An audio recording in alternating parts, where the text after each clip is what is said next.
Olha só, vamos falar um pouco hoje da história de José, só que de uma forma diferente, uma forma que poucas pessoas sabem e que poucas pessoas imaginam. José, depois dos 30 anos, ele foi designado para gerenciar uma quantidade de recursos significativa. Ele precisava armazenar 20% de todos os grãos que eram produzidos no Antigo Egito, já visando que depois dos 7 anos de abundância, de extrema fartura nas colheitas, ia ter extrema pobreza, uma seca gigantesca.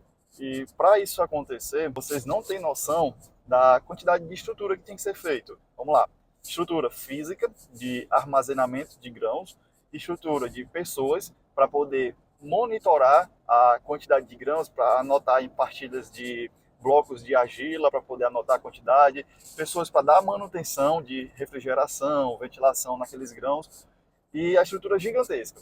Para quem não conhece a história de José, ele era um hebreu, ele não era um egípcio, que foi vendido pelos irmãos, foi para o Antigo Egito, decifrou um sonho do antigo faraó, no qual o sonho era basicamente mostrando que haveria 7 anos de abundância, depois haveria 7 anos de extrema pobreza, e esse sonho fez com que ele, decifrar esse sonho, fez que ele conseguisse um cargo de extrema importância, ficando abaixo apenas do faraó, que era uma espécie de líder supremo daquela nação na época. O resuminho da história que eu quero contar para vocês dessa parte administrativa de José.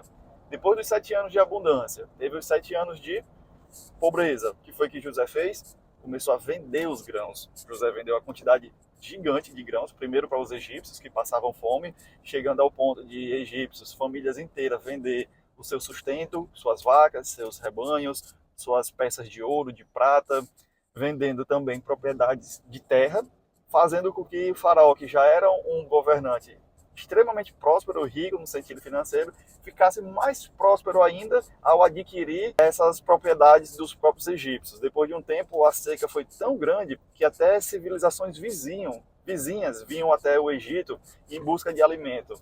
Pessoas vinham oferecendo barras de ouro, prata, rebanhos e muitas vezes até a própria vida como escravo. Tem muitas histórias de egípcios e estrangeiros que, deixa eu ser teu escravo aqui em troca de um pão para comer, porque senão eu vou morrer de fome.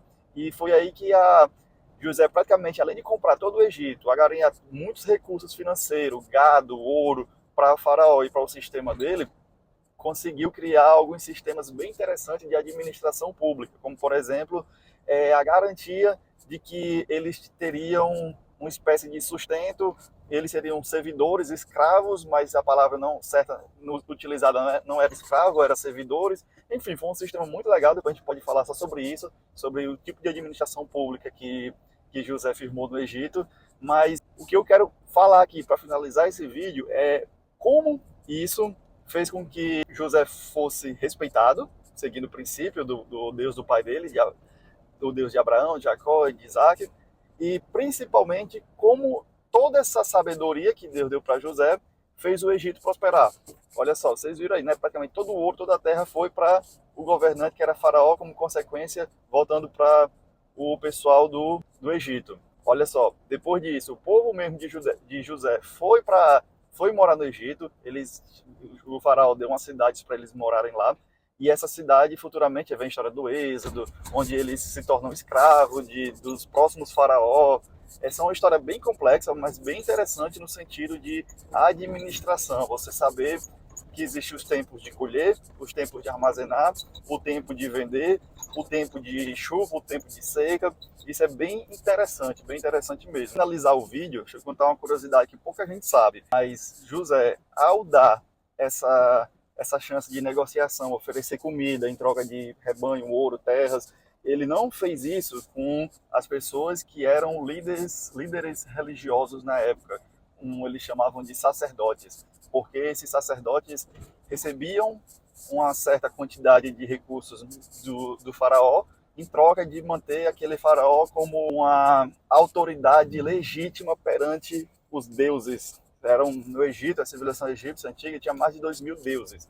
E esses 2.000 deuses, cada um tinha um sacerdote, uma espécie de líder religioso, e esses líderes religiosos tinham meio que a função social de manter a autoridade do faraó legal, legitimada. Então foram os únicos que não foram afetados por esse período de seca, que não precisaram vender terras, não precisaram vender familiares como escravos, não precisaram vender boi, ouro, não, porque eles tinham essa negociação, entre aspas, diretamente com o faraó, que foi a única pessoa, ele e através de José, que não tiveram baixa no período de seca. Interessante?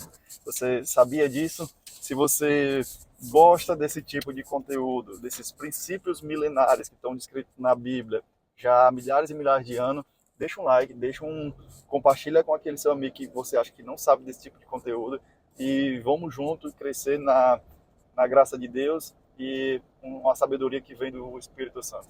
Vamos lá?